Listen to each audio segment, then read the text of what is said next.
别看这工厂规模不大，生产竹炭商品，打着原料生产到创意设计全程 MIT， 手工制作的养生竹炭商品，连竹炭研发技术成熟的日本厂商也跨海来观摩。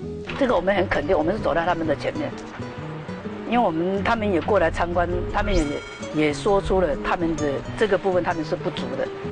日本的竹炭商品多半走生活用品路线，宋永完的变通，把竹炭拿来做塑身衣、做护具，甚至做床单、棉被。从成衣厂转型，有成熟的制造技术，重点是研发。这是我们的技术关系，我们今天没有。我们的关键技术都在这里。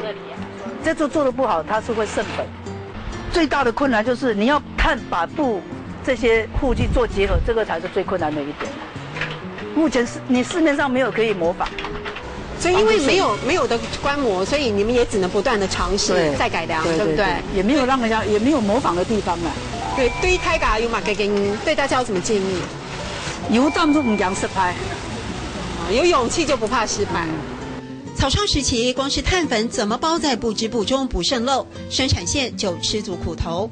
多年以前，我们刚开始开发这个产品的时候，我们最大的一个问题就是，当客人买回去，睡了差不多2个月、3个月，上面一层黑粉。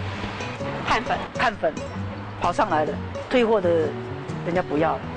反复尝试找到不能公布的精密技术，让香港和新加坡厂商趋之若鹜，也在日本和大陆的竹炭商品之外找到 MIT 的立足地。从原料到成品完全 MIT 的台湾竹炭品牌，现在在国外试水温已经获得好评。可是受限于成本的生产规模，无法大量接单的瓶颈该怎么突破？未来还有很大的挑战。对大家有嘛嘅建议？有胆就唔惊失败。对大家有嘛嘅建议？有胆就唔惊失败。